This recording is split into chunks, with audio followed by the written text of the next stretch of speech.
She thought she knew exactly who he was, her strict, untouchable professor. But one night changed everything. The man who controlled her grades became the man she was forced to marry. And suddenly, every rule between them started to break.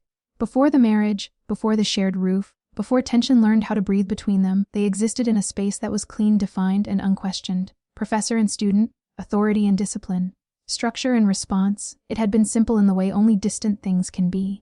At the university, Kim Jira carried a presence that reshaped the environment without effort. She did not demand attention. Attention reorganized itself around her. Her footsteps were measured, controlled, almost soundless, yet they held weight. Conversations dimmed when she passed, not out of fear, but out of recognition. She belonged to a different rhythm, one built on precision, restraint, and an almost surgical clarity. In her classroom, silence was not emptiness. It was expectation. When she spoke, every word arrived complete, leaving no room for interpretation. Deadlines were not suggestions. The sentence never changed, yet it never needed to. It settled into the minds of her students like something permanent, something that could not be negotiated with. Pens moved faster under her gaze. Thoughts sharpened. Distractions dissolved. In the third row, Dao Nua existed within that order without resisting it. She wasn't intimidated. That would have been too simple. Instead, she aligned. There was something in the way Kim Jira structured her world that Dao understood instinctively. Efficiency, clarity, the absence of wasted motion or unnecessary softness. Dao liked that. She liked knowing where boundaries existed, liked the clean certainty of expectations being met or not met, nothing blurred in between. When Kim Jira spoke, Dao listened, not because she had to, but because there was value in it. There was something precise enough to hold on to. And yet, when class ended, the connection dissolved completely. Dao stepped back into her own life as if crossing an invisible threshold. Laughter returned easily, conversations overlapped, plans formed without structure, messy and spontaneous in a way her academic world never allowed. She belonged to that chaos just as naturally as she belonged to discipline. Meanwhile, Kim Jira disappeared in the opposite direction, into closed doors, quiet meetings, decisions made in spaces where voices stayed low and consequences stayed high. Their paths never crossed outside the classroom. They existed in parallel, never intersecting. Until they did. The proposal did not feel like an intrusion at first. It arrived wrapped in familiarity, family expectations, careful language, the kind of reasoning that left little room for refusal without ever explicitly removing the choice. It was presented as stability, as alignment, as something that would strengthen more than it would disrupt. Kim Jira accepted because she always did what was required. Desire had never been a deciding factor in her life. Responsibility came first, clean and unquestioned. Dao accepted for different reasons, though they led to the same outcome. Refusal would not simply affect her, it would ripple outward, fracturing relationships she was not ready to damage. The weight of that reality settled quietly, heavily, until agreement became the only manageable option. Neither of them imagined the truth that waited on the other side of that decision. The wedding unfolded with the same controlled perfection that defined everything else surrounding it. Every detail was deliberate. Every movement rehearsed in expectation, if not in practice. They stood beside each other as they were expected to, composed, distant, flawless. There was no hesitation in their actions, no visible uncertainty. To anyone watching, it was a seamless union between two individuals perfectly suited for the roles they occupied. It remained that way until the performance ended. Silence replaced ceremony. The absence of an audience stripped away the illusion faster than either of them anticipated. The room felt different without witnesses, without expectation pressing in from every direction. Dao moved first, her fingers working slowly at the jewelry that had weighed against her skin all day. Each piece removed felt like stepping further out of something constructed, something that had never quite belonged to her.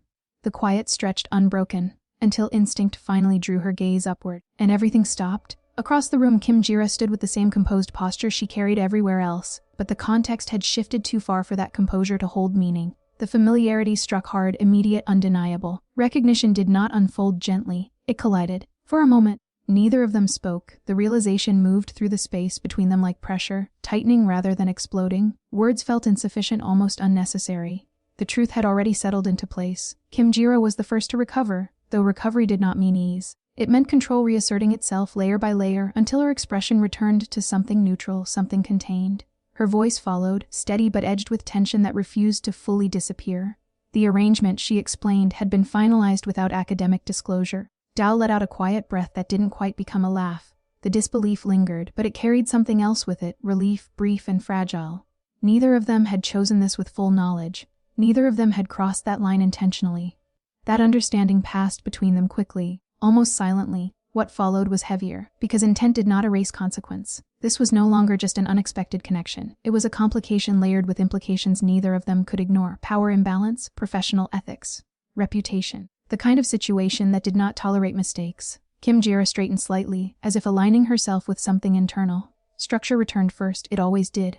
At the university, nothing would change. Dao agreed without hesitation, because there was no alternative that didn't lead to damage. Professionalism would remain intact. Boundaries would not blur. They established distance immediately. Separate bedrooms. Separate routines. Not as a rejection, but as protection. It was the most logical solution, the safest one, and for a time it worked. On campus, Kim Jira became even more precise, and more controlled than before. If there had been any possibility of familiarity, it disappeared completely. Her interactions with Dao sharpened into something almost clinical. There was no room for misinterpretation, no accidental softness that could be noticed, questioned, or misunderstood. Miss Dao. The name carried no personal weight. It was formal, deliberate. Dao responded in kind. She stood, answered, met expectations without hesitation. Their eyes met only briefly, and when they did, there was nothing in them that could be defined easily. Control layered over awareness. Awareness layered over something neither of them acknowledged. To others it looked like rigor, nothing more. Comments followed quietly, as they always did. She's harder on you than anyone else. Dao accepted that observation with a small, unreadable smile. It was easier to let people believe in something simple than to explain something that wasn't. At home, their interactions remained carefully neutral. Dinner was prepared and acknowledged. Spaces were shared through permission rather than assumption. Every exchange felt measured, as though each word passed through a filter before being allowed to exist. They moved around each other with precision, never colliding, never lingering. It was sustainable, it was controlled, it was fragile. The first visible shift came not from within, but from outside forces pressing inward. At dinner with her friends, Kim Jira maintained the same composure she always had. The environment was familiar, the conversation predictable. They spoke of work, of expectations, of the marriage they assumed fit neatly into her life, until it didn't. The moment she revealed the truth, even in its simplest form, the reaction fractured that familiarity. Lauder came first, sharp and disbelieving, turning the situation into something almost absurd. The idea of it clashed too strongly with the image they held of her. But amusement didn't last. Concern replaced it quickly, settling into the spaces between words. The reality of what she had described carried implications that could not be ignored. They understood the risk, even if they didn't fully understand the details. She already did. When the question came, quiet, direct, it cut deeper than anything else that evening. Happiness. It was not something she had measured in this context before. Not something she had allowed herself to evaluate. The absence of an answer felt louder than any response she could have given. Admitting uncertainty unsettled her more than the situation itself, because uncertainty meant loss of control, and that was something she had never tolerated easily. When she returned home that night, the structure was still there, intact on the surface. Nothing had visibly changed, but something had shifted beneath it. Days continued, routines held, distance remained, until one afternoon introduced something new into the carefully maintained balance. A student lingered after class, her presence stretching beyond what was necessary. Her tone carried warmth that didn't belong in academic discussion, a softness that edged too close to familiarity. It was subtle, almost easy to dismiss, almost, but not entirely, because for the first time the boundary between personal and professional did not feel like a fixed line. It felt like something that could be tested. And somewhere beneath all the control, all the restraint, something responded, not visibly, not yet, but enough to be noticed by the only two people who understood exactly how dangerous that shift could become.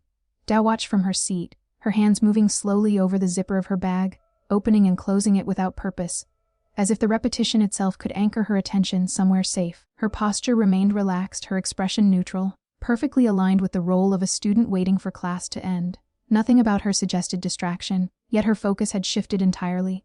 At the front of the room, Chem stood beside her desk, explaining the case study with the same composed precision she always carried.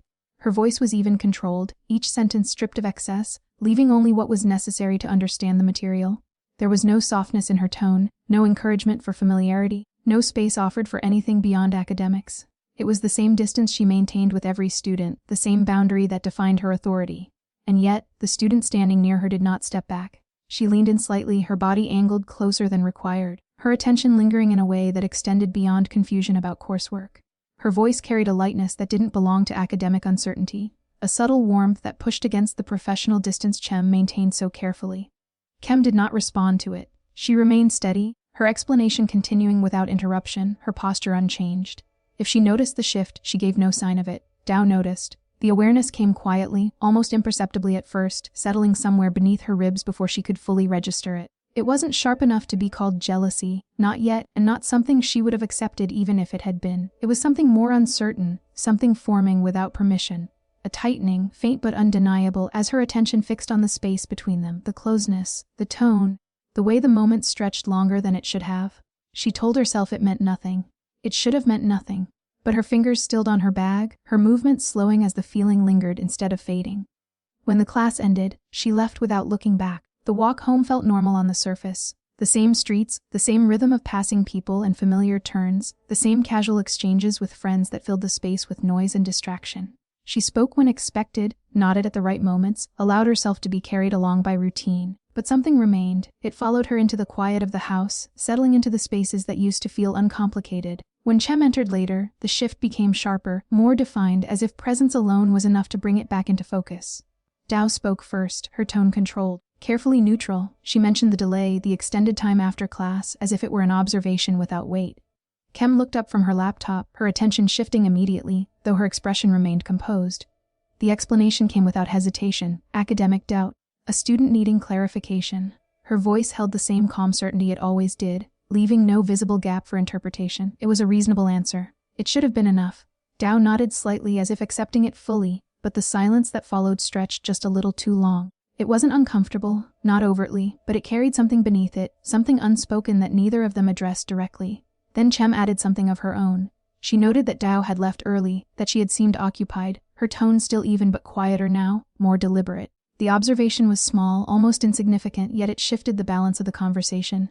It turned attention back, closed the distance just slightly.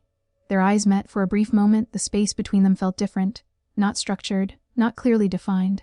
Something softer hovered there, something fragile enough that neither of them reached for it. It lingered just long enough to be felt before both of them looked away, almost in unison, retreating back into the safety of distance. The house fell silent again. But the silence was no longer empty. That night stretched in a way that made time feel uneven. Chem lay in her room, staring into the dim outline of the ceiling, her mind moving through thoughts with a precision that had always served her well. She approached problems the same way she approached everything else, systematically, carefully, breaking them down into manageable parts until a solution became visible. This did not break down cleanly. There were no clear variables, no predictable outcomes, no structure she could impose to make it understandable. The situation existed outside the system she trusted, outside the rules she had built her life around. She had negotiated contracts that required exact language, managed expectations that shifted under pressure, navigated environments where a single misstep could carry consequences far beyond the immediate moment. She understood complexity, but this was not complexity. This was something unstructured, something that moved without permission, something that did not respond to logic in the way she expected. It was personal, and that made it unpredictable. Across the hall, Dao lay awake, her thoughts moving in a different rhythm but circling the same point. The classroom replayed itself in fragments, small details repeating without resolution. The students' closeness, Chem's stillness, the way the moment had settled into her chest and refused to leave. She turned onto her side, then onto her back again, the restlessness growing instead of fading. It didn't make sense to her. There was no reason for it to matter, no justification she could hold on to that would make the feeling logical. And yet it remained. The marriage had been defined from the beginning. It had been explained, understood, contained within boundaries that made it manageable. Obligation, nothing more. A shared space, a shared name, nothing that required emotional investment. That understanding was still there, but something had begun to shift beneath it. It wasn't sudden. It wasn't dramatic. There were no clear moments that marked the change as something undeniable. It was quieter than that, built from small details that accumulated without drawing attention to themselves. The way awareness sharpened when the other entered a room. The slight pause before speaking, as if words needed to be considered more carefully than before. The tension that appeared in moments that should have been ordinary. Neither of them named it. Naming it would have made it real. And reality carried weight neither of them was ready to hold. When the message arrived days later, it cut through the fragile balance they had created. Chem read it in silence, her eyes moving across the screen once, then again as if repetition might change the meaning. It didn't. The words remained exactly as they were, clear, direct, leaving no room for negotiation. Their families were coming. At the dinner table, the quiet stretched between them until it became unavoidable. The sound of utensils against plates filled the space until Chem finally set her phone down, her movements controlled but slower than usual. She told Dao. The reaction was immediate, though contained. Understanding settled quickly, replacing the brief confusion. Both families meant expectations. It meant observation, scrutiny, the kind of attention that noticed details they had worked carefully to keep separate. Separate rooms would not hold under that kind of pressure. Saturday arrived with a force that disrupted everything. The house transformed in hours, filled with voices, movement, familiarity that did not belong to them alone anymore. The quiet they had relied on disappeared completely. replaced by warmth that felt overwhelming in its intensity. Chem's mother moved through the space with ease, her attention sharp, her presence impossible to ignore. She greeted Dao with immediate affection, her concern direct and unfiltered, noticing details that others might have overlooked. Dao responded as expected, her composure intact, her smile measured, her words chosen carefully. She spoke with just enough warmth to satisfy, just enough distance to protect herself. Across the room, Chem reacted without meaning to, the response brief but real, her control slipping for a fraction of a second before returning. By evening, the situation reached its inevitable point. Doors opened without hesitation, rooms examined with casual familiarity. When Dao's room was revealed, the silence that followed was brief but significant. Chem responded immediately, her explanation smooth, practiced in its delivery despite being formed in the moment. The narrative shifted seamlessly, aligning with expectations before they could be questioned. It was accepted, and with that acceptance came consequence. That night, the distance they had maintained disappeared. The room felt different the moment they entered it together. The space was the same, unchanged in structure, yet the presence of another person altered everything. It felt smaller, more defined, every movement carrying awareness that hadn't existed before. Dao sat at the edge of the bed, folding her clothes with unnecessary focus, her hands moving carefully as if precision could steady the shift inside her. Across the room, Chem remained at the desk, her posture straight, her attention fixed on her laptop as if routine could erase the unfamiliarity. Neither of them acknowledged what had changed. The silence stretched until Dao offered a solution, her voice quiet but steady. She would take the couch. Chem's response came quickly, almost too quickly, the refusal immediate. The correction followed without pause, her words settling into the space between them with a weight that lingered. It was their room now. The phrasing felt unfamiliar, heavier than it should have been. After a moment, Chem closed her laptop, the decision settling without further discussion. They would adapt. The bed provided space, but not the kind they were used to. Distance existed, but it was measured differently now, defined by inches instead of walls. They lay on opposite sides, careful not to cross into the space between, as if that invisible line held more significance than either of them wanted to admit.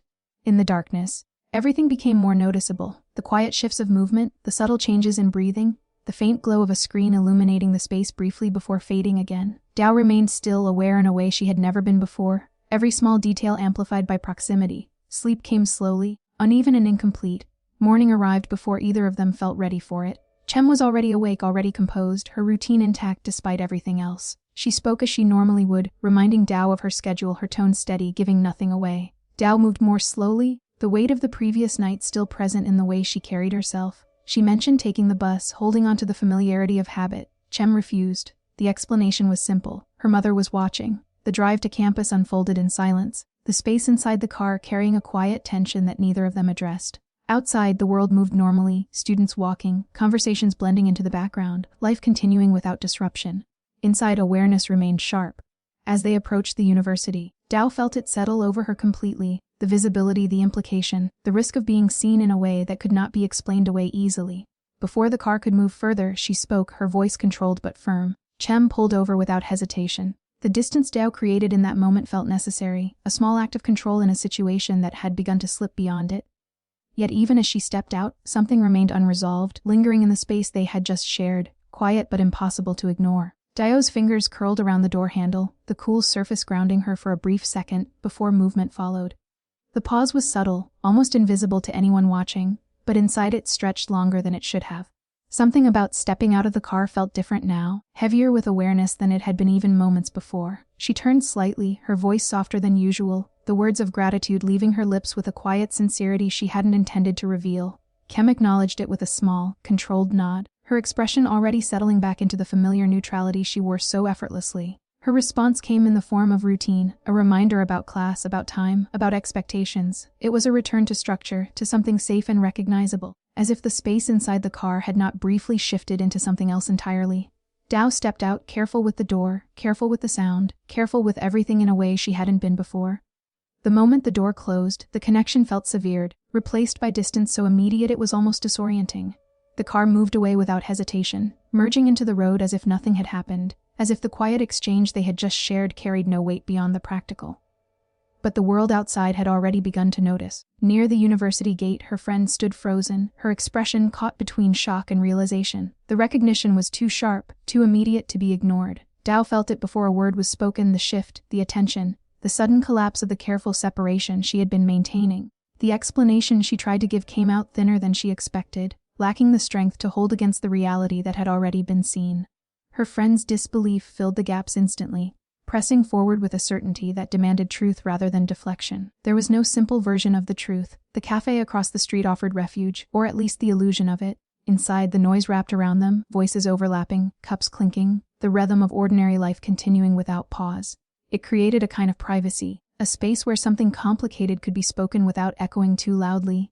Dao sat with her drink held tightly between her hands, the warmth seeping into her skin but doing little to steady the way her thoughts felt scattered. When she finally spoke, the words felt distant, almost detached from her, as though she were repeating something she had heard rather than something she was living. Chem was her wife. Even now, saying it aloud carried a strange weight, a sense of unreality that hadn't fully settled into acceptance. Her friend's reaction unfolded slowly, disbelief giving way to something more complex, something that tried to reconcile the image of a professor with the idea of a spouse.